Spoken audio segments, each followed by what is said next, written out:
मंत्र पाठ। ओ सहना भवतु सहनौ भुनक्तु सह वीर्यं करवावहै तेजस्विनावधीतमस्तु मा विद्विषावहै। ओम शांति शांति शांति।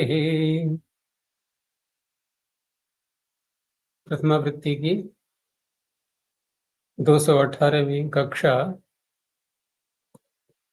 तृतीय अध्याय के दूसरे पाद का 16वां सूत्र चलेगा। कोई प्रश्न पीछे का?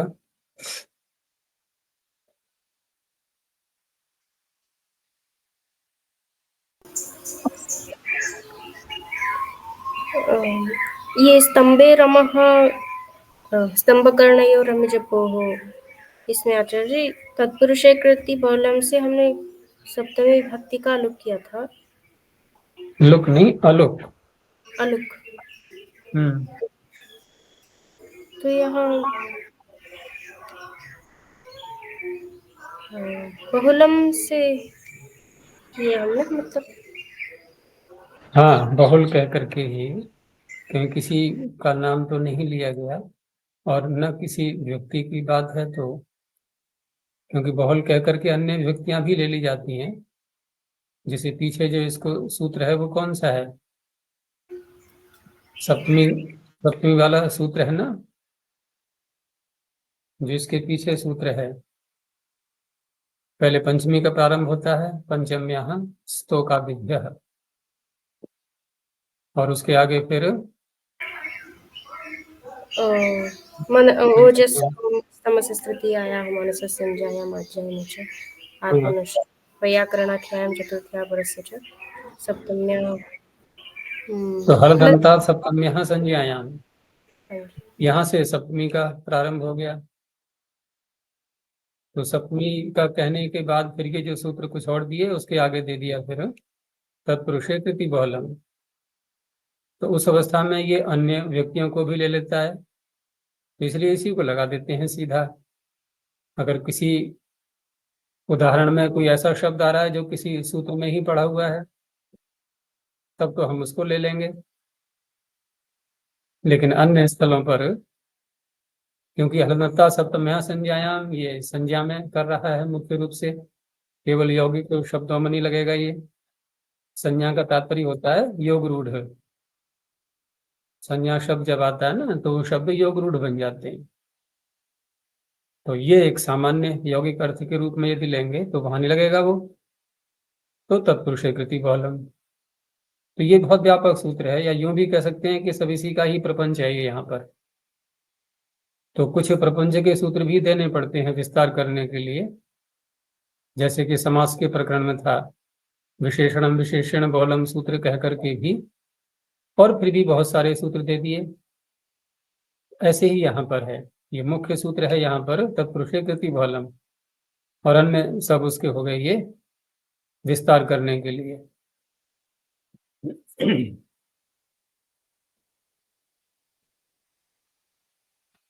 और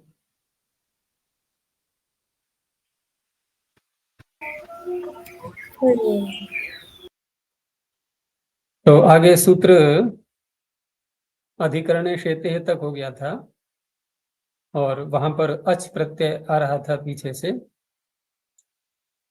आगे एक नया प्रत्यय शुरू हो रहा है। अब तक कौन कौन से प्रत्यय आ गए थे? कर्मण्यण से अण आ गया, फिर आतोनुपसर्गे कहा से क प्रत्यय आ गया, और उसके बाद फिर टक प्रत्यय आया था, गापोष्टक। उसके बाद फिर हरते रणुद्यमनिच। तो ये चार प्रत्यय पीछे आ चुके थे। अब ये पांचवा प्रत्यय है यहाँ पर चरिष्टः। लेकिन सभी में देखेंगे हम तो अनुबंध हटा करके अ ही शेष रहता है सबका, तो समान रूप वाले भी हैं सभी। इसलिए अपवाद भी बन जाते हैं। तो चरेष्टः, चरे पंचम एक वचनांतम, टह प्रथम एक वचनांतम, चर गति भक्षणयो हो। चर धातु हो, अधिकरणे सुबंत पदे, ऊपर से अधिकरणे ले लेते हैं, टह प्रत्ययो भवति, सुबंत होने पर भी सप्तम्यंत लेना है हमें, इसलिए अधिकरण की अनुवृत्ति ले ली गई। सामान्य सूत्र है ये। तो सामान्य सूत्र में भले ही उदाहरण उन्होंने कुरुचरः मद्रचरः आदि दिए हैं, लेकिन अन्य स्थलों पर भी हम लगा सकते हैं इसको, चर धातु है यदि कहीं प्रयोग मिलता है तो ये तो एक ऐसे शब्द हैं कि जिनका कोई व्यापक प्रयोग नहीं है ऐसा कि कुरु देश में भ्रमण करने वाला, अब कहाँ से लाएंगे ढूंढते हुए हम, कहाँ है भाई, कहाँ कुरु देश है, कौन उसमें भ्रमण करने वाला है। ऐसे ही मद्रचर है उन दिनों, क्योंकि ये ज्यादा प्रसिद्धि को प्राप्त थे स्थल ये, कुरु मद्र आदि पाणिनि के काल में, तो अधिक प्रयोग में आते थे ये। वर्तमान में कोई इनका महत्व नहीं है इन शब्दों का, उदाहरण वही चले आ रहे हैं पीछे से। अब अगर कोई प्रथमावृत्ति की व्याख्या की जाए तो एक नया एक स्वरूप सामने आ जाएगा सारा, अगर वर्तमान के हम शब्दों को लेकर के चलें तो ये कहाँ कहाँ ये सूत्र लग सकते हैं, लेकिन वही चले आ रहे हैं सारे पीछे से। तो ट प्रत्यय है, टित होने से, टित ढाने से स्त्रीलिंग में नीप भी कर लेंगे तो कुरुचरी और मद्रचरी ये भी बन जाएंगे। तो इस तरह से ये ट प्रत्यय यहाँ पर अलग आ गया। अब इसी प्रत्यय को फिर आगे ले जाएंगे कुछ सूत्रों तक, अब ये चलेगा। तो आगे सूत्र है भिक्षा सेना दायेषु च, भिक्षा सेना दायेषु सप्तमी बहुवचनांतम च अव्ययपदम। इसमें एक शब्द ऐसा पड़ा हुआ है जो अव्यय के रूप में है, जो अलग हम क्रिया पद के रूप में भी बोलते हैं उसको, जो क्ता प्रत्यांत होते हैं, समास करके लेप कर लेते हैं। तो इस तरह से एक अलग शब्द यहाँ पर आदाय, ये भी जोड़ा गया है इसमें। तो ये अव्यय है ये, क्योंकि लेप प्रत्यांत है, क्ता प्रत्यांत है, क्ता तो सुनकर सुना से अव्यय संज्ञा भी हो जाएगी इसकी। तो भिक्षा सेना आदाय इत्येतेषु उपपदेषु, धातु वही ले लेंगे, चर धातु हो, टह प्रत्ययो भवति। अब यहाँ पर क्योंकि सुपी और कर्मणि दोनों चल रहे हैं, यहाँ सुपी का संबंध लगा लेंगे। तो उस अवस्था में अब चर धातु के भी दो अर्थ होते हैं, गति और भक्षण। तो गति और भक्षण में कौन सा लिया जाए, ये एक प्रसंग के अनुसार ही निर्णय हो पाएगा। अब जैसे भिक्षाचर शब्द दिया है उदाहरण इन्होंने, तो इसको हम यूं भी कह सकते हैं कि अगर भक्षण अर्थ में लेते हैं तो भिक्षाम चरति, भिक्षा का जो सेवन कर रहा है, भक्षण कर रहा है, वो भी भिक्षाचर कह सकते हैं इसको, तो कर्म हो गया। लेकिन हमने सुपी की अनुवृत्ति ली है तो सुबंतों में अन्य विभक्तियां भी ले सकते हैं। तो तृतीयांत से अगर विग्रह करते हैं कि भिक्षया चरति और यहाँ गति अर्थ ले लें तो ये भी अर्थ घट जाएगा। हेतु अर्थ में भिक्षा के हेतु से, भिक्षा के कारण से घूम रहा है, भिक्षा मिल जाए कहीं पर, तो उस व्यक्ति को भी भिक्षाचर कह सकते हैं। तो इन्होंने ऐसा ही कहा है, भिक्षया चरति थी भिक्षाचर। अन्य व्याख्याकारों ने द्वितीयांत से भी विग्रह कर लिया है, वहां भक्षण अर्थ हो जाएगा फिर। ऐसे ही सेना शब्द है, अब तृतीयांत से विग्रह करेंगे तो सेनया चरति। अब हेतु तो यहाँ स्पष्ट नहीं दिखाई देता कि सेना के हेतु से घूम रहा है, हेतु क्या होगा। हाँ, हम अगर सह के योग में तृतीया मान लेते हैं तो ठीक है, सेना के साथ चल रहा है कोई व्यक्ति तो सेनाचर कह सकते हैं उसको। द्वितीयांत से विग्रह करेंगे तो सेनाम चरति, सेना की ओर जा रहा है कोई, सेना को प्राप्त करने के लिए, सेना के पास पहुंचने के लिए। तो इस तरह से प्रसंग के अनुसार जहां प्रयोग आ रहा है उसको देख करके ही विग्रह ठीक प्रकार से हो पाता है।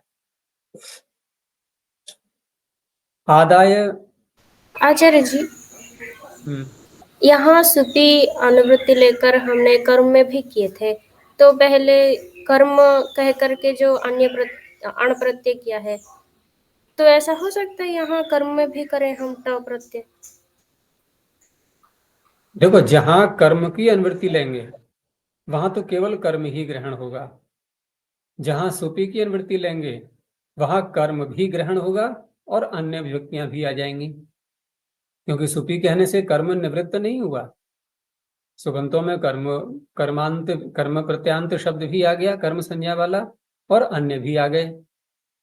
अब यहाँ पर सुपी की अनुवृत्ति ली हमने, तो द्वितीयांत से भी विग्रह कर सकते हैं और अन्य किसी विभक्ति को लगा करके भी विग्रह कर सकते हैं। क्या मतलब प्रश्न है? हाँ, यहाँ वहाँ अपवाद नहीं बनेगा कर्म कह के जो प्रत्यय किए थे? अपवाद किसका बनेगा? कर्मण्यन का? नहीं, इसका वो पुरस्ताद अपवाद जैसा। तुबंत अर्थ करेंगे तो हाँ, यहाँ सुबंत करेंगे तो हम कर्म में भी कर रहे हैं, लेकिन कर्म में स्पेशली पहले हाँ, रख। सुबंत अगर हम अर्थ ले रहे हैं, सुबंत की सुपी की अनुवृत्ति ले रहे हैं और द्वितीयांत में हम विग्रह करेंगे, तब तो हम कह सकते हैं कर्मण्यन का अपवाद बनेगा, क्योंकि वहां तो द्वितीया ही लिया गया है कर्म। लेकिन अन्य किसी विभक्ति में हम प्रत्यय कर रहे हैं, तो उस अवस्था में ये फिर उसका कर्मण्यन का अपवाद नहीं बनेगा। फिर एक विधान हो जाएगा किसी प्रत्यय का अतिरिक्त, अलग से ही एक विधान हो जाएगा। ठीक है ना? अब उसमें भी जो लोग सुपी को योग भाग करके अलग करके और ऐसी व्याख्याएं करते हैं, तो वहां हम यूं भी कह सकते हैं कि क प्रत्यय, क्योंकि पीछे आया था ना, आतोनुसर्गे कह सुपी स्थः, तो सुपी कह करके और उसको योग भाग भी कर लिया हमने। अब वहां अर्थ बहुत व्यापक बन जाएगा कि जितनी भी धातुएं हैं उन सबसे सुबंत उपपद रहते क प्रत्यय होता है। तो फिर अब ये क प्रत्यय के भी अपवाद सूत्र बन सकते हैं, ये सुपी का योग भाग करेंगे तो ये सब आगे की बातें हैं। ये तो शब्द शास्त्र में जब हम प्रवेश करते हैं तो शब्दों में किस किस प्रकार से कहीं कोई शब्द आ रहा है और किस सूत्र से उसको निर्वचन करें, सिद्धि कैसे करें, तो वहां पर ये सारी बातें काम आती हैं। यहाँ तो एक सामान्य उदाहरण दे करके पूरा जो है विषय समाप्त कर देते हैं, क्योंकि सूत्रों का असली परीक्षण तो जाकर के फिर भाषा में ही होता है। जहाँ बहुत व्यापक भाषा को हम देखेंगे तो वहाँ किस तरह से किसी शब्द को लेंगे, कैसे बनाएंगे उसके लिए, तो वहां यही है कि सुपी का योग भाग करके तो फिर का प्रत्यय के अपवाद बन जाएंगे ये सारे, और कर्म से हम विग्रह करते हैं तो कर्मण्डन के अपवाद कहलाएंगे।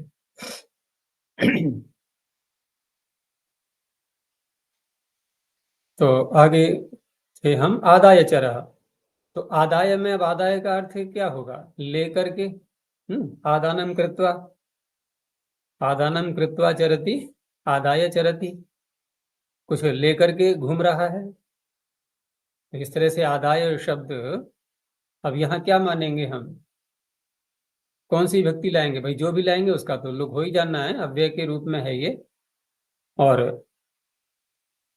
उसके बाद में फिर ये सुपधातु प्रातिपदिक वो भी, वो भी नहीं, आवश्यकता ही नहीं है लगाने की उसको, क्योंकि आदाय के आगे जो प्रत्यय आएंगे वो पहले ही हट जाएगा। तो इस तरह से जो पदार्थ है, यानी आदाय एक पूरा ही कर्म बन गया चर धातु का, कि ले करके, ग्रहण करके और घूम रहा है। तो इस तरह से अर्थ कर लेंगे। आगे है पुरोग्रतो ग्रेषु सर्ते है। पुरोग्रतो ग्रेषु सप्तमी बहुवचनांतम सर्ते है पंचम एक वचनांतम। इसमें दो तो अव्यय हैं, ये पुरस और अग्रतस, क्योंकि पूर्वापरा धराणामसि पुरधवश्चैषाम असी प्रत्यांत। पूर्व शब्द से पुरस, तो ये तो अलग बनेगा।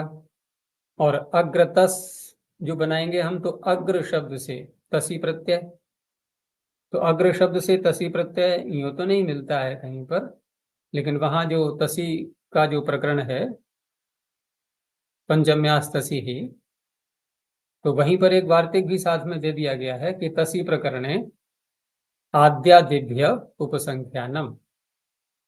और ये वार्तिक बहुत व्यापक बन जाता है, क्योंकि आद्यादि आदि ग्रहण कर दिया है, अब कितने भी शब्द ले लो। तो इस वार्तिक के द्वारा अग्र शब्द से तसी प्रत्यय कर लेंगे, क्योंकि आद्यादिभ्य में आदि शब्द है ना, तो आदितः बहुत बोलते ही हैं, तो कहीं भी लगा लेते हैं इसको फिर आद्यादिभ्य उपसंख्यानम। तो ये जो है अव्यय बन जाता है फिर तदितश्चा सर्वव्यक्ति ही सूत्र से।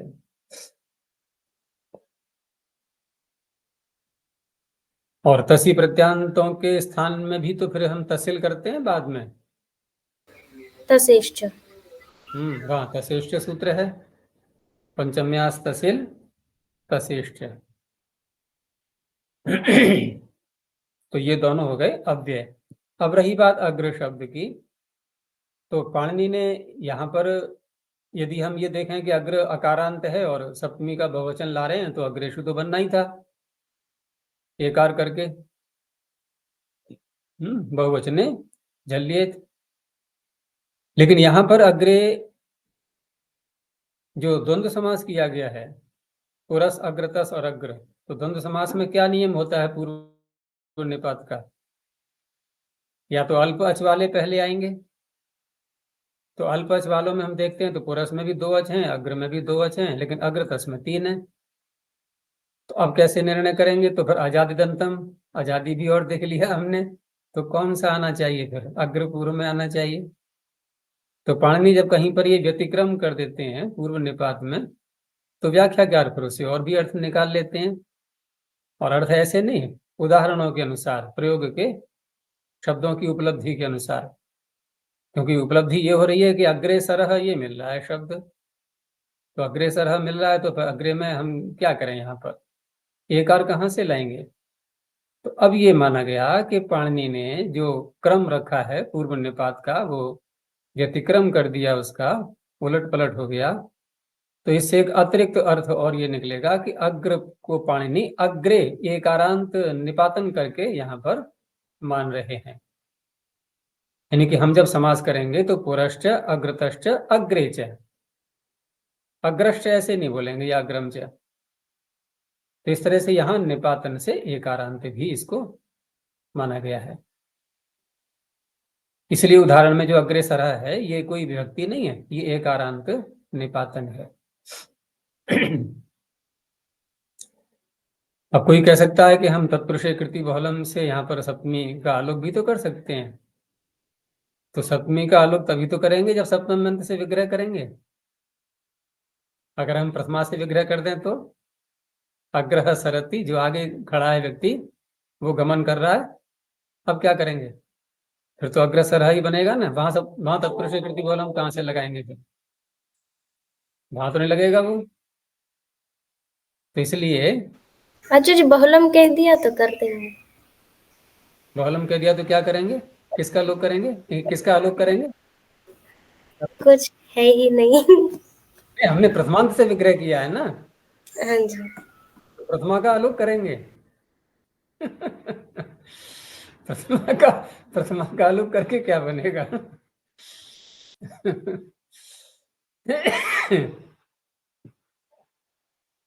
तो इसलिए अग्रह सरति, अब हम इसको भी ये भी अर्थ ले सकते हैं फिर यहाँ पर एकारांत निपातन करके। जो आगे खड़ा है व्यक्ति वो जा रहा है। एक तो है आगे जाने वाला, यानी कि आगे स्थान, वहां तो ठीक है सप्तमी ले सकते हैं हम। जो आगे स्थान है, अग्रे स्थान है चरति, आगे आगे चल रहा है, लेकिन आगे वाला चल रहा है। जो आगे है वो चल रहा है। अब प्रथमांत से विग्रह होगा। इस तरह से ये बन जाते हैं शब्द। बाकी पुरस और अग्रतस तो है ही अव्यय। तो पुरः सरति इति पुरस्सरः, अग्रतः सरति अग्रतस्सरः, तो आगे चलने वाला। पुरस का भी अर्थ वही है, पूर्व शब्द है ना, उसको आगे अर्थ ही में ही लेते हैं। और अग्रेसरः, अब अग्रेसरः में यहाँ पर वैसे आगे जाने वाला न कह करके इनको देना चाहिए था अर्थ में, आगे वाला जो चल रहा है, आगे विद्यमान जो व्यक्ति है वो चल रहा है, ऐसे अर्थ लेना चाहिए था।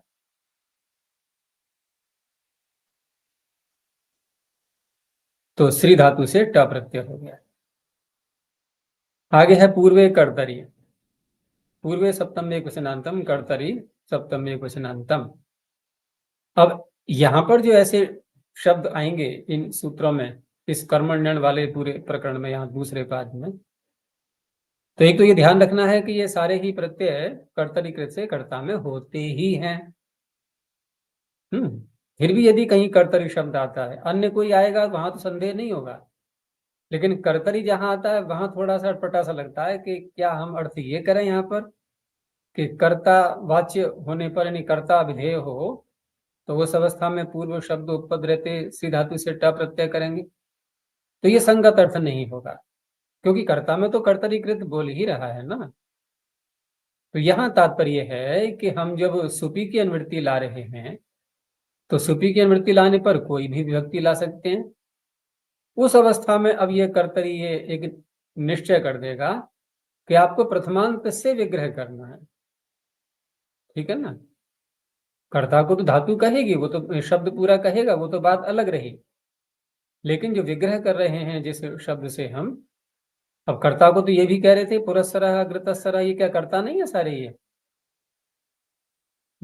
या और पीछे को ले लो, जैसे भिक्षाम चरति द्वितीया से विग्रह किया तो भिक्षाचर क्या कर्ता नहीं है?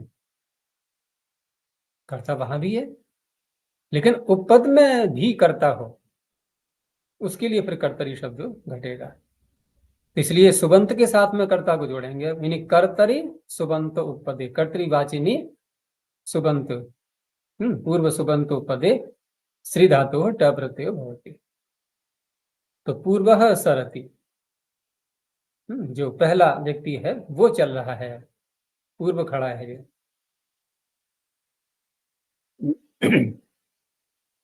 तो इस तरह से प्रथमा विग्रह होगा केवल यहाँ। अग्रेसर का भी यही अर्थ हुआ ना? हाँ, अग्रेसर हम है तो कई सारे अर्थ और भी ले सकते हैं, हम अधिकरण में भी विग्रह कर सकते हैं, यहाँ पर हम प्रथमांत से ही विग्रह करेंगे। यहाँ वही अर्थ होगा कि जो पहला है वो गमन कर रहा है।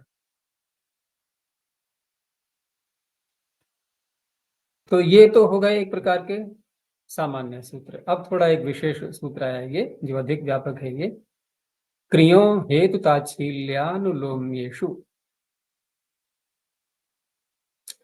क्रियः पंचम एकवचनान्तम, ताच्छील्य हेतु ताच्छील्यानुलोम्येषु सप्तमी बहुवचनान्तम। तो तीन शब्द हैं इसमें, हेतु, ताच्छील्य और आनुलोम्य। हेतु कहते हैं कारण के लिए, ताच्छील्य ये तत्छील, तच्छील शब्द से बनाएंगे, और तच्छील बनता है तस्य शीलम तच्छीलम, और तच्छील से भावः ताच्छील्यम। तो ताच्छील्य का अर्थ क्या हो गया फिर, यानी तस्य शीलः तच्छीलम उसका स्वभाव। अब होना शब्द और जोड़ते, उसके स्वभाव का होना, अर्थात जो क्रिया बोली जाएगी उस क्रिया का जो अर्थ निकल रहा है वह कर्ता के स्वभाव में होना चाहिए। वो स्वाभाविक रूप से कर्ता उस क्रिया को कर रहा है। तो इस तरह से हेतुश्च ताच्छील्यम च आनुलोम्यम च ये समास हो जाएगा। तो हेतु, ताच्छील्य, आनुलोम्य, अनुलोम से आनुलोम्य। अनुलोम्य कहते हैं अनुकूलता के लिए, प्रातिलोम्य कहते हैं प्रतिकूलता के लिए, उसका उलट शब्द होता है ना वो प्रातिकूल्य हो जाता है, फिर आनुलोम्य का प्रातिलोम्य भी कह देते हैं उसको। तो हेतु, ताच्छील्य, आनुलोम्य इत्येतेषु अभिधेयेषु अथवा गम्यमानेषु कर्मण्य उपपदे क्रिय धातु ट प्रत्यय भवति। अब यहाँ पर द्वितीयांत से ही विग्रह होगा, क्योंकि कर्मणि धातु सकर्मक है तो कर्मणि का संबंध जोड़ लेते हैं। और ये जो शब्द दिए हैं हेतु, ताच्छील्य, अनुलोम, ये कोई उपपद नहीं है। अब देखो तीन तरह की बातें देखी हमने इस प्रकरण में अभी तक, कि जैसे कर्मण्यन कर्मणि, यहाँ पर उपपद का ये संबंध जुड़ गया कि कर्म उपपद रहते हुए। पूर्व कर्तरी में हमने कर्तरी को जोड़ा तो कर्तरी में उपपद का संबंध नहीं जुड़ेगा। वहां तात्पर्य हुआ कि जो सुबंत आ रहा है सुपी, उसमें जो करता है प्रथमा व्यक्ति उसको लेंगे। अब यहाँ एक अलग ही प्रकार है, ये पीछे भी ऐसे आ चुके हैं। तो हेतु ताच्छील्य अनुलोम में उपपद में तो कर्म रहेगा, और दूसरी बात कर्तरीकृत से कर्ता में भी ये सारे प्रत्यय आएंगे, वो भी एक विषय सामने आ गया।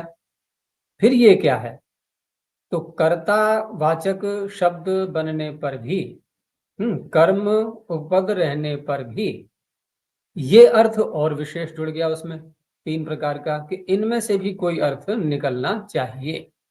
अर्थात जो कर्म आप उपपद में लाओगे वह कर्म या तो कारण के रूप में हो, अथवा स्वभाव ही बन रहा है कर्ता का, वो उस क्रिया को करना, उस कार्य को करना, अथवा उसके लिए वो अनुकूल दिखाई दे रहा है इसलिए कर रहा है वो। ये बातें और जुड़ गई साथ में, और ये तीनों बहुत व्यापक बन जाती हैं बातें, क्योंकि कहीं भी कोई व्यक्ति कुछ कार्य करता है तो इन 3 में से हम देखते हैं प्राय करके कोई ना कोई अर्थ उसमें से निकल रहा होता है। या तो कारण के रूप में वो बात सामने आ जाती है, भाई इस कारण से कर रहा है ये कार्य, अथवा उसका स्वभाव बन जाता है वो करते करते, या फिर अनुकूलता के कारण से कर रहा होता है, इसलिए ये सूत्र व्यापक बन जाता है। तो अब हम देखते हैं उदाहरण, जैसे हेतु में दिया इन्होंने कि शोक करी अविद्या। लोग प्राय करके यहाँ उदाहरण दे डालते हैं कि शोक करी कन्या, कन्या दुख देती है कन्या दुख देती है, घर में रहेगी, पालन पोषण करते रहो उसका, फिर घर छोड़ के चली जाती है तो परिवार वालों को दुखी कर देती है, लेकिन वो उदाहरण ठीक नहीं है। तो शोक करी अविद्या, अविद्या ऐसी है जो शोक का हेतु बन जाती है, हेतु यानी कारण, अविद्या दुख का कारण है, तो कारण के रूप में है ये। यहाँ पर विग्रह वैसे करेंगे, शोकम करोति इति शोक करी, लेकिन शोकम कहने पर भी, द्वितीया कहने पर भी, कर्म कहने पर भी वो कारण बन रही है उसमें, वो कोई उत्पन्न नहीं कर रही है अतिरिक्त कोई उपादान कारण के रूप में, ऐसे नहीं है। तो अविद्या शोक करी, स्त्रीलिंग ये जो है ना प्रत्यय चल रहा है, कौन सा, ट प्रत्यय, तो ढाणे से स्त्रीलिंग में नीप का ध्यान रखना है। अब दूसरा ले लिया यशस करी विद्या, विद्या कैसी है, वो यश को करने वाली है, यश में हेतु बनती है। अब यहाँ यशस शब्द ही है ये, असुन प्रत्यांत, तो उसी का प्रयोग किया गया है ये। इसमें जो विसर्ग करेंगे भी, तो विसर्ग के बाद फिर समास हो जाएगा, वो इसका सकार हो जाएगा विसर्ग के स्थान पर, और सकार होकर के, नहीं पहले तो विसर्ग करेंगे, विसर्ग के स्थान पर सकार किससे करेंगे फिर, विसर्जनीय से सह, नहीं तो उसका तो अपवाद वो बैठा हुआ है ना, कुपो कब पहुंचे, हमें उसका ध्यान रखना होता है। विसर्जनीय से सह ठीक है, हम सामान्य रूप से लगाते हैं सूत्र, लेकिन जब भी इसको लगाओ तो ये देख लिया करो कि क ख और प फ तो नहीं आ रहे हैं आगे, क्योंकि ये आगे आते ही कुपो कपौच, कुपो कपौच कभी भी सकार नहीं होने देगा।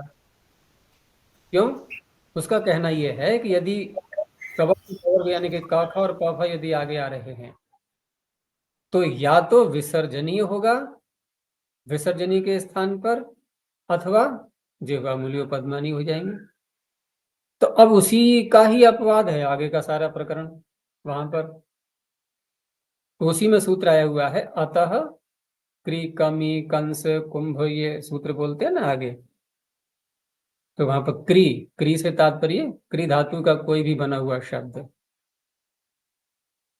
और अकारांत है ये यश, यश शब्द, तो उससे सकार हो जाएगा, यशस करी विद्या। ताच्छील्य में दिया है धर्मम करोति, अब यहाँ पर धर्म कर रहा है कोई, तो धार्मिक प्रवृत्ति का व्यक्ति, धर्म करने का स्वभाव है उसका, तो धर्म कर रहा। किसी का धन कमाने का स्वभाव अधिक होता है, वैसे ही विचार उठते हैं उसके अंदर कि किस तरह से धन की वृद्धि की जाए, तो अर्थ कर रहा। अनुलोम में, अब अनुलोम में वचनम करोति, तो यहाँ पर अनुलोम में क्या कैसे घटाएंगे कि जैसा कहा गया किसी से, बच्चे से या किसी से भी, शिष्य से, तो वचन के अनुकूल, वचन के अनुसार कार्य करने वाला, उसको क्रियान्वित करने वाला। तो कैसा पुत्र है? वचन करह पुत्रः। ऐसे ही आज्ञा, आज्ञाम करोति, तो आज्ञाम करोति का तात्पर्य आज्ञा दे रहा है ये अर्थ नहीं है, आज्ञा के अनुकूल कार्य कर रहा है। तो आज्ञाकारी अर्थ निकल आता है, आज्ञाकारी, आज्ञाकरः शिष्यः। प्रईश कहते हैं प्रेरणा के लिए, और प्रेरणा दी कर्मचारी से के लिए काम करने के लिए, उसके अनुसार वो उसके अनुकूल करने लगा, वैसा ही, विरुद्ध नहीं किया उसने। तो प्रईशम करोति इति प्रईशकरः।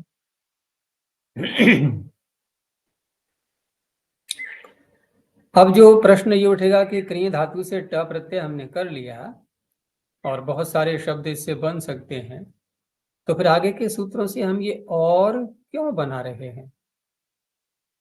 तो वहां इसलिए बना रहे हैं कि हेतु ताच्छील्य अनुलोम में अर्थ से भिन्न अर्थ कहलाएंगे अब ये, तो उसके लिए फिर अतिरिक्त प्रकरण आ रहा है, जो सूत्र आ रहे हैं ये।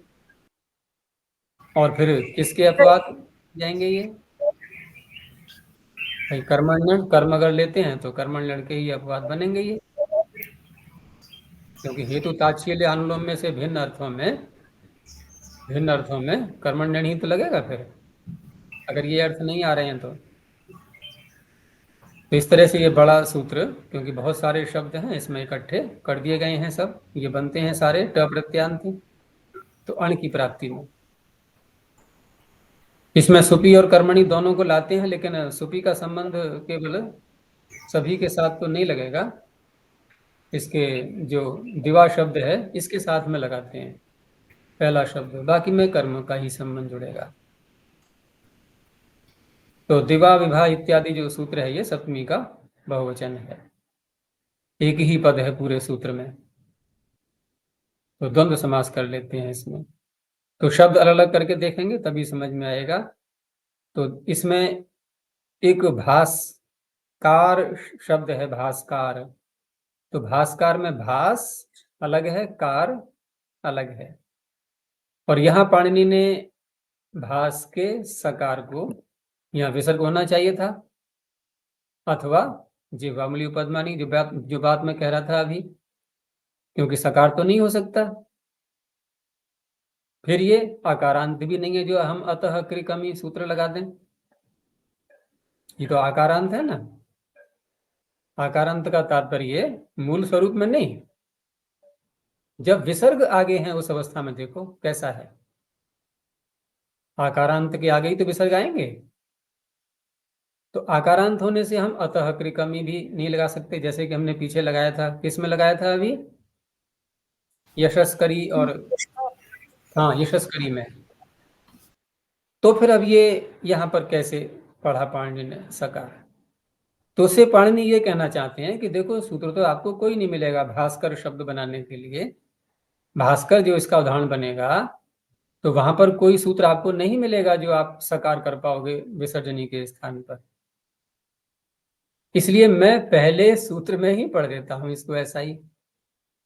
तो आप इस बात से ये समझ लो कि यहां सकार करना ही है। तो कैसे बोलेंगे हम? निपातन से, क्योंकि सूत्र में ही निपातन के रूप में ही माना जाएगा अब ये, क्योंकि नियम के विरुद्ध दिखाई दे रहा है हमें, कुपो कपौच लगना चाहिए था, इसलिए भास्कर पढ़ दिया है। तो दिवा विभा निशा प्रभा भास, कार अंत अनंत आदि, बहु नांदी, इन सब के अर्थ हैं अलग अलग। किम, लिपि, लिपि, ये दोनों एक ही अर्थों में आते हैं, लिपि भी लिपि को बोलते हैं, लिपि तो है ही लिपि। बलि, भक्ति, कर्तृ, चित्र, क्षेत्र, संख्या, संख्या से तात्पर्य वाचक, एक द्वितीय आदि, स्वरूप से नहीं लेंगे संख्या को, संज्ञा है ना ये, स्वरूपम शब्दस्य अशब्द संज्ञा, संज्ञा है ये तो। जंघा, बाहु, अहन, तो अहन का सूत्र में क्या दिखाई दे रहा है हमें? अहर। ठीक है ना? तो समास जब करेंगे तो अहन के नकार को रूही तो करना पड़ेगा हमें, जो समास किया गया है उसके अंदर। तो अहन के नकार को रू कौन करता है? वो रू अहन नहीं, रेफ। रू करेंगे तो नहीं। अहन अगर रू करेंगे तो बन जाएगा ये अहर यत। अगर रू करें तो नहीं अहो। अहर यत, तो हर्षिचा लग जाएगा ना। तो रेफ करना होगा हमें।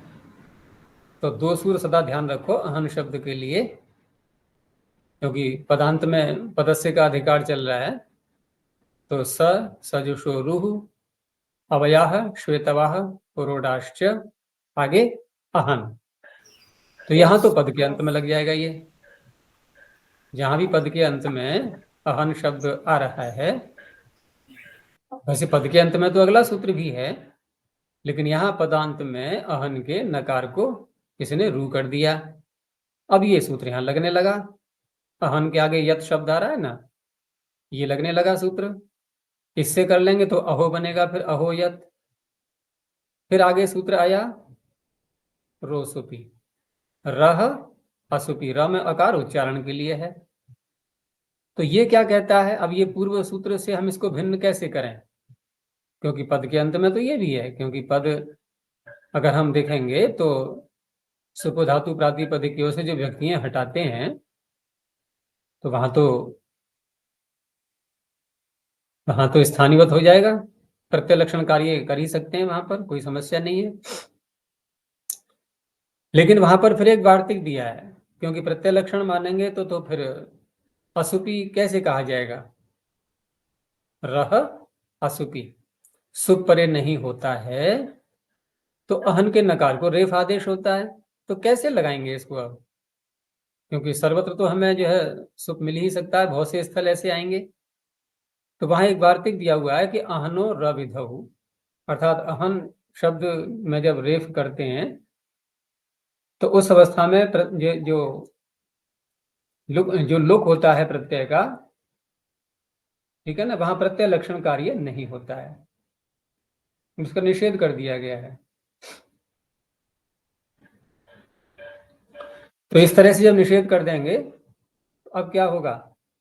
अब रेफ हो जाएगा, यहां पर रेफ हो जाएगा, तो फिर अब हर्षीचा नहीं लग सकता, उसका कोई प्रसंग नहीं है यहां पर अब।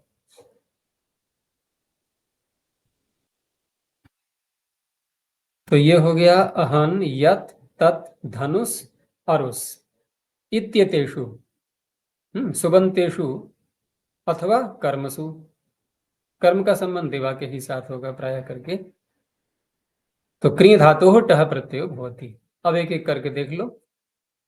तो दिवा में तो हम कर्म ही लगाएंगे, और दिवा जो है ये अव्यय भी है, ठीक है ना। तो दिवा करोति इति दिवाकरः।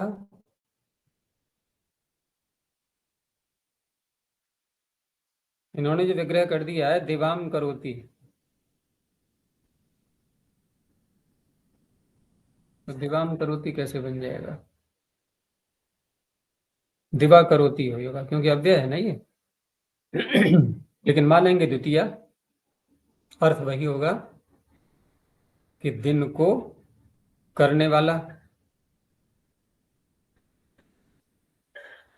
लेकिन यहां पर कुछ व्याख्याकारों ने इसको अन्य रूप में भी लिया है। अगर सुबंत मान लें इसके लिए हम, तो उस अवस्था में इसको इस तरह से ही विग्रह कर लेते हैं कि दिवा करोति का तात्पर्य सप्तमी यदि मान लें हम कि दिन में करता है, अर्थ तो सूर्य ही होगा। तो सूर्य दिन में क्या करता है भाई? सबको प्रेरणा देता है कार्य करने के लिए, सबको कर्म में प्रवृत्त करता है। सूर्य के साथ में हमेशा ये बात बोली जाती है कि पूरे जगत को, प्राणियों को अपने अपने कर्म में प्रवृत्त करता है। जो अब तक सो रहे थे रात्रि में, सब अपने अपने कर्म से निवृत्त थे, और सूर्य सामने आया और सबको अपने अपने कर्म में लगा दिया। तो इस तरह से भी अर्थ कर लेते हैं। और यदि हम निर्माण के रूप में ले लें कि दिन उत्पन्न कर रहा है वो, तो उत्पन्न कोई उपादान कारण के रूप में तो नहीं है, लेकिन दिन का स्वरूप सूर्य के आने पर ही होता है, नहीं तो हम दिन नहीं कहते, उसको रात्रि कहते हैं। तो दोनों प्रकार से ले सकते हैं। ऐसे ही विभा विभा कहते हैं प्रकाश के लिए, तो ये भी सूर्य ही है। विभाम करोति विभाकरः। विभा मतलब क्या आचार्य? दिन? प्रकाश, प्रकाश विशेष भा दीप्तौ विभा। निशा रात्रि, निशाम करोति निशाकरः। प्रभा फिर आ गया, देखो वही शब्द, ये भी प्रकृष्ट भा प्रकाश, तो प्रभाकरः है भास, तो द्वितीय में क्या बनेगा? भासम। भाह भासौ भासः, ऐसे चलते हैं रूप इसके। भासम भासौ भासः, तो भासम करोति भास्करः। कार, अब ये कार शब्द अलग है। ये एक तो क्री धातु से हम बनाते हैं ना, क्री धातु से भाव में क्या बनता है? कार। तो कार वो नहीं है बैठने वाली, वाहन वाली। तो यहाँ कार से तात्पर्य कार्य, क्योंकि भाव में हुआ ना, तो कारम करोति, कार्य करने वाला। तो कार्य करने वाला कोई भी हो सकता है। अंत करह, समाप्त कर देने वाला। अनंत करह, अनंत करह अनंत करने वाला, तो ऐसे तो नहीं घटेगा। अनंत करने वाला का तात्पर्य जिसका कार्य कभी समाप्ति ही नहीं होता, अंत ही नहीं होता, ऐसा। तो परमात्मा में घटेगा ये अनंत करह। आदि करह, आदि का देते हैं प्रारंभ के लिए, प्रारंभ करने वाला। बहु करह, बहुत ज्यादा करता है, तो बहु करह। और नांदी कहते हैं, नांदी का जो प्रयोग होता है उसमें जो नाटक होते हैं ना, उसमें जो साहित्य में भी बहुत सारे, तो उसमें देखा होगा कि नांदी पात्र होता है। साहित्य ग्रंथों में देखना, जो प्राय करके नाटक वाले जो हैं साहित्यिक ग्रंथ, कालिदास इत्यादि के, तो नांदी तो मंगलाचरण प्रारंभ करता है ना। प्रारंभ जहां होता है किसी का अभिनय का, तो नांदी मंगल के लिए, नदी धातु से, तो नांदी करह, मंगलाचरण करने वाला। और किंग करह किम करोति, अब ये किम, किम यहाँ पर अव्यय के रूप में नहीं, किम द्वितीया का एक वचन, क्या करता है। तो ये प्रश्न हम किससे करते हैं? क्या कर रहा है? कर्मचारी सेवा। से ही करते हैं प्राय करके। तो उसको काम में लगाया के तुझे क्या बताया और क्या कर रहा है ये, इस काम को कर। तो बार बार उसको जो है यूं ही बोलना पड़ता है, तो उसका नाम ही रख दिया सीधा किंकर। और किंकर का भाव कैंकरीय, तो कैंकरीय कहते ही है नौकरी को, सेवा को। सेवा वो नहीं, पैसे लेकर के सेवा करना। एक तो सेवा होती है निस्वार्थ सेवा, परमात्मा हमारी सेवा करता है नहीं करता है? तो क्या देते हैं हम उस वेतन के रूप में? असली सेवक तो वही है हमारा। और हम यूं भी कहते हैं कि हम परमात्मा का सेवन करते हैं। तो परमात्मा का सेवन हो गया, उसकी आज्ञा का पालन करना, ये उसका सेवन हो गया। और वो हमारी सेवा करता है, वो हमारा सेवक है। तो अब इसमें क्या अर्थ करेंगे? सेवक क्या करता है?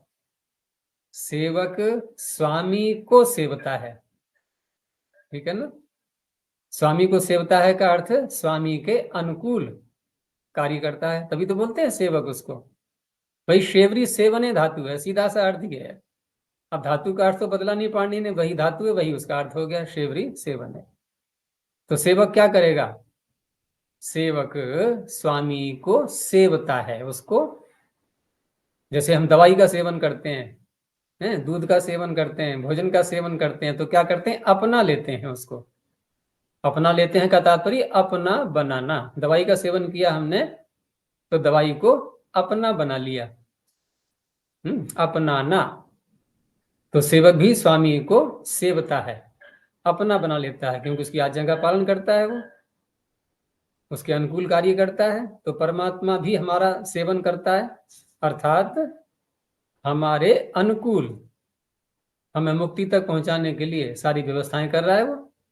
और मुक्ति ही हमारी अनुकूलता है, वही चाहिए हमें। तो हमारे अनुकूल सारी व्यवस्थाएं करने वाला, इसलिए परमात्मा सेवक भी है। इस रूप में भी व्याख्याएं की जाती हैं। और वैसे हम देखते हैं कि परमात्मा का और जीवात्मा का संबंध क्या है, तो बहुत सारे संबंध बोले जाते हैं। उन्हीं में से एक संबंध होता है सेव्य सेवक। अब यहाँ पलट गया बिल्कुल। अब यहाँ सेवक कौन है? जीवात्मा। सेव्य कौन है? परमात्मा। अब अर्थ क्या होगा कि जीवात्मा परमात्मा का सेवन करता है। तो परमात्मा का सेवन, क्या हम ये अर्थ करेंगे परमात्मा को अपने अनुकूल बनाता है, उसको रिझाता है, उसकी चापलूसी करता है, तू मेरी बात मान जा? ऐसे नहीं। यहां सेवन से तात्पर्य कि उसको अपना बना लेता है, अर्थात अपनाता है उसको। और अपनाता है का वही अर्थ है कि जैसा आनंद ईश्वर भोग रहा है, ठीक है ना, वैसा ही आनंद वो भी भोग रहा होता है, अगर उसकी आज्ञा के अनुकूल चलता है। तो ये इसको अपना बनाना हो गया परमात्मा को। तो इसलिए जीवात्मा सेवक बन जाता है। तो कहने का तात्पर्य कि अलग अलग अर्थों के माध्यम से हम एक ही शब्द का कहां कहां प्रयोग कर सकते हैं। परमात्मा को भी सेवक कह सकते हैं, जीवात्मा भी सेवक हो सकता है। तो कहाँ थे अभी हम? नांदी कर, हाँ, किंग कर। तो किम करोति इति किंग कर, नौकर के लिए, सेवक के लिए। लिपिकर, लिपिकर ये जो लेखक होते हैं, अब तो कंप्यूटर आ गए, अब कहाँ इनकी आवश्यकता है? ये सारे ही शब्द अब प्रचलित हो गए एक प्रकार से। तो लिपि करने वाला, जो कॉपी करते हैं या लिखते हैं। ऐसे ही बलि कर रहा, तो बलि का तात्पर्य भाग, अलग अलग भाग बना रहा है, वस्तुएं प्रदान करनी है। तो बलि कर रहा, यहाँ बलि देने वाला दे दिया है, तो देने अर्थ में भी हम वही लेंगे, भाग को देने वाला। भक्ति कर रहा, अब देखो अभी हम सेवरी धातु का अर्थ कर रहे थे, क्या वही अर्थ नहीं है भज का? भज सेवायाम, बस सारे अर्थ वही ले लो ज्यों की त्यों। तो यहां भी देखो ना, भक्त बोलते हैं अब जीवात्मा के लिए। तो जैसे मैंने पहले कहा सेवक, वही अर्थ यहां हो जाएगा। परमात्मा को सेवता है जीवात्मा, तो भक्त हो गया उसका। उसी का भाववाचक शब्द है भक्ति। तो भक्ति का अर्थ है सेवन, भक्ति करने वाला। कर्तृकरः, अब कर्तारम करोति कर्तृकरः, यहां किस में घटाएंगे हम? ईश्वर में भी घटा सकते हैं कि जीवात्मा को इस योग्य बनाया उसने शरीर दे करके कि अब ये कर्ता बन गया कर्मों का।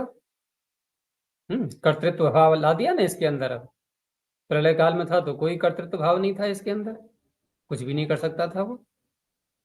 और अन्य जो शिक्षण संस्थान है, जो विद्या प्रदान करते हैं, तो वो भी छात्रों को क्या बनाते हैं? वो एक आजकल तो वो लिखा रहता है ना एक वाक्य कि अध्ययनार्थ आइए, सेवार्थ जाइए। तो बिल्कुल नौकर बना दिया ना उन्होंने, कि करो जाके काम। अब अध्ययन के लिए आओ, सेवा करने के लिए जाओ। यहाँ ये नहीं आया कि अविद्या की निवृत्ति के लिए आइए और मुक्ति प्राप्त करने के लिए जाइए। तो कर्तृकरः, चित्र बनाने वाला चित्रकरः। क्षेत्रम करोति, अब क्षेत्र खेत को बना नहीं रहा है वो। खेत को बनाने का तात्पर्य खेत को ऐसा अनुकूल बनाना कि वह फसल देने लगे, उत्पन्न करने लगे। तो किसान अर्थ में आ जाएगा। और फिर भाव में भी हम तरह प्रत्यय कर सकते हैं। तो क्षेत्र का तात्पर्य हो जाएगा खेती। हिंदी में शब्द आता है किसनई, किसान से बना लिया भाव में किसनई, किसनई करने वाला, किसानी। संख्या, अब संख्या में हमें एक द्वित्रि आएंगे, तो एक करह, द्विकरह, त्रिकरह, ये बन जाएंगे शब्द। एक बनाने वाला, दो बनाने वाला। अब कहाँ अब ये देखो सारे शब्द प्रयोगाधीन हैं, प्रसंग के अनुसार क्या अर्थ इनसे अर्थ लेना है हमें, वो एक और दो तीन क्या चीजें हैं वो भिन्न भिन्न हो सकती हैं अर्थ के अनुसार, तो वहीं देखा जाएगा पूरा पूरा अर्थ। तो जंघा करह, अब जंघाएं कोई बनाई तो नहीं जाती हैं, क्योंकि क्री का अर्थ प्राय करके उत्पत्ति अर्थ ले लेते हैं ना, तो जंघा करह का तात्पर्य यहाँ पर जंघाओं से जो कार्य करने वाला उस रूप में ले सकते हैं। तो जंघा करह जो दौड़ता है तो जंघाएं उसकी पुष्ट हो जाती हैं, तो जंघा करह हो गया। बाहु करह, भुजाओं से कार्य करने वाला, तो भुजाएं पुष्ट हो जाती हैं, पुरुषार्थी, आलसी नहीं है, बाहु करह है। अहस करह, तो जैसे पीछे आया था ना दिवा करह, ठीक वैसा ही तो अर्थ निकल रहा है, जैसे दिवा का दिन था अहन का भी दिन है, तो सूर्य आ जाएगा इसका। बाकी हमने बात पीछे बता ही दिया था कि अहस करह में यहाँ क्या करेंगे अब, यहाँ भी देखो ऐसे ही करेंगे कि अहन शब्द पहले तो रेफ कर ही लिया हमने, रेफ को तो विसर्जनी हो ही जाएगा ना, और उसके बाद फिर सकार होगा, प्राप्ति हो रही है, लेकिन वहां पर कुप्पो कप्पू जो बैठा हुआ है, अब यहाँ पर फिर वही लगाएंगे अतः क्री कमी, क्योंकि क्री धातु का बना हुआ शब्द आ गया करह आगे, तो अहस करह। यत शब्द है, अब यत करोति, तो अब इसको कैसे बोलेंगे, तो क्योंकि यत जहां आता है वहां तत् भी आता है, तभी संबंध जुड़ पाएगा। अकेला यत करह का अर्थ करेंगे तो फिर एक अस्पष्ट रहेगा, सापेक्ष रहेगा ये शब्द है। यद भद्रम इतना बोल दें और तन्ना असव न बोले तो ये सापेक्ष ही तो रहा अर्थ। तो यत करह जिसको करने वाला, तो अधूरा अर्थ है ना, तो तत्करह भी हम बोल सकते हैं बाद में, यानी कि जिसको करने वाला उसको कर रहा है वो, यत करह तत्करह, तो यद और तद शब्द हैं ये। धनुष बनाने वाला या धनुष से कार्य करने वाला, दोनों अर्थ ले सकते हैं, क्योंकि सुपी और कर्मणि का संबंध है, जैसा अर्थ के अनुकूल हम घटाएं वैसा घटा सकते हैं, तो धनुष बनाने वाले को भी कह सकते हैं, या धनुष से कार्य करने वाला, तो धनुष का रहा। अरुष शब्द जो आता है ये घाव में आता है, चोट चोट करने वाला, तो अरुष का रहा। ये सारे शब्द हैं इसमें।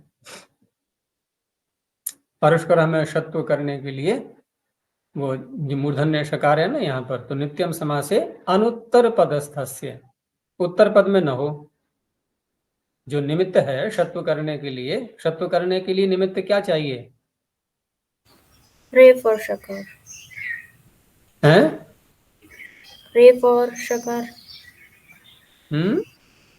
शत्व करने का निमित्त इणः शः, इणः की अनुवृत्ति चलती है, इण होना चाहिए, है ना, इण से उत्तर, इण और कवर्ग होता है ना, तो वहां पर इण से उत्तर मूर्धन्य शकार, तो इण है ये र में उ, अरुष करह, और अनुत्तर पदस्थ से उत्तर पद में स्थित न हो, तो ये पूर्व शब्द है ये। तो ये हो गया सूत्र। आगे कर्मणि भृतौ, अब देखो पीछे आया था एक सूत्र जिसमें कर्तरी शब्द था, अब देखो यहां थोड़ा फिर अंतर आएगा कि वहां हमने कर्तरी को जोड़ा था सुबंत के साथ में, यहां पर कर्मणि, कर्मणि को क्या करें अब, ठीक है ना, अब कर्मणि से क्या लेंगे यहां, तो कर्मणि में हम ये अब सुबंत के साथ में नहीं जोड़ेंगे, क्यों, क्योंकि कर्मण्यन सूत्र से कर्मणि चल तो रहा था, कर्तरी तो कहीं चल नहीं रहा था, तो वहां तो ठीक है हमने सुबंत के साथ में जोड़ दिया उसको, लेकिन यहाँ तो कर्मणि पीछे से आ ही रहा है, और फिर भी यहाँ कर्मणि कहा गया है, तो अब इसका क्या अर्थ होगा, क्योंकि कर्मणि की भी अनुवृत्ति ला रहे हैं, तो कर्म उपपद तो रखना है, लेकिन कर्म उपपद कहने मात्र से तो हम किसी भी प्रातिपदिक को ले सकते हैं, उस अवस्था में इसने कहा कि आपको कर्मन शब्द ही लेना है, कर्मन शब्द का ही द्वितीय व्यक्ति का शब्द लेना है, बस ये तात्पर्य हुआ इसका। तो कर्म वाचिनी कर्म शब्द उपदे क्रिय धातु हो प्रत्ययो भवति, और भृतौ जो हो गया ये अभिधेय हो गया उसका, भृति गम्यमान होनी चाहिए उसमें, अब भृति गम्यमान होगी तो स्पष्ट है कि भृति का तात्पर्य जो कार्य के बदले में वेतन देना भरण पोषण के लिए, तो ये भी सेवक के अर्थ में ही आएगा फिर। तो कर्म करोति इति कर्म करः। अब वैसे कोई कर्म कर रहा है, भृति के रूप में कुछ भी नहीं ले रहा है, तो क्या बनेगा? कर्मकारः। अब कर्मण्य लग जाएगा।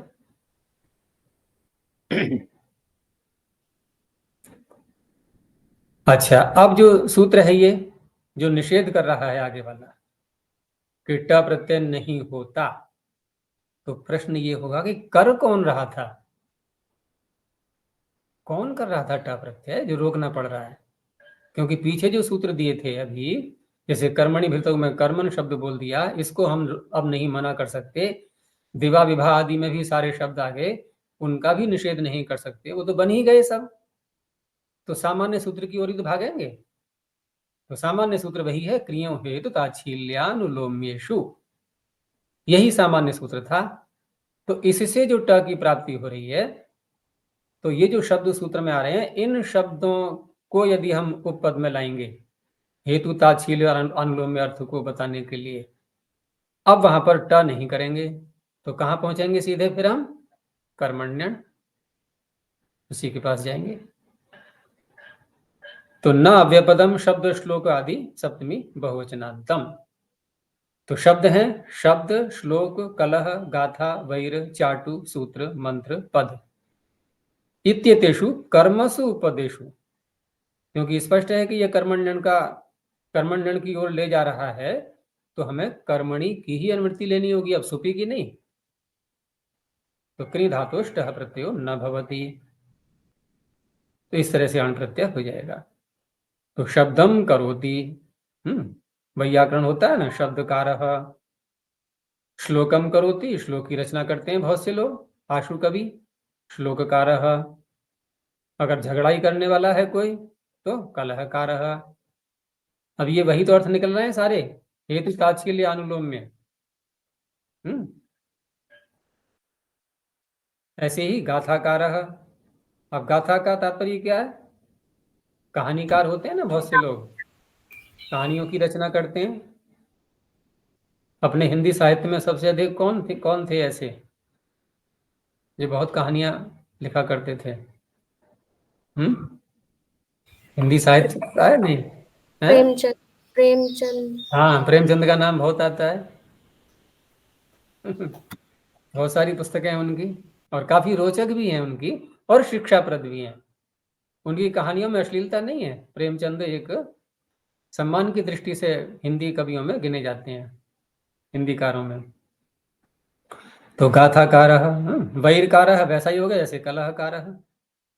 अब चाटुकार क्या होता है? वो चापलूस होता है। चाटू, चटनी चाटते हैं ना जैसे, वैसे ही वो चाटुकार होता है। सूत्रकारः, पाणिनि को बोलते हैं नहीं, विचित्र, वो वाक्य सुना होगा, बार बार बोला जाता है, विचित्रा ही सूत्रस्य कृति ही पाणिनेः। उसको और थोड़ा जोड़ दो, विचित्रा ही सूत्रस्य कृति ही सूत्रकारस्य पाणिनेः। तो पाणिनि क्या है? सूत्रकार है। मंत्रकार कौन होगा? अब मंत्रकार ये तो ईश्वर होता ही है, लेकिन ऋषियों को भी मंत्रकार बोलते हैं, क्योंकि वो मंत्रों को करते हैं का तात्पर्य उनके अर्थ को अपने हृदय में धारण करते हैं, उसको समझते हैं। ये मंत्र का करना हो गया। तो मंत्र दृष्टा, पदकार, जो मंत्रों के पद विभाग होते हैं ना, उनकी पुस्तकों के रचयिता, वो पदकार, अलग अलग पदों को करके विच्छेद करके उनको समझाना, ये पदकार हो गया। तो वैरकारः, चाटुकारः, सूत्रकारः, मंत्रकारः, पदकारः, ये सारे शब्द बन जाते हैं। चलो इतना ही रखते हैं आज। प्रणव ध्वनि। ओ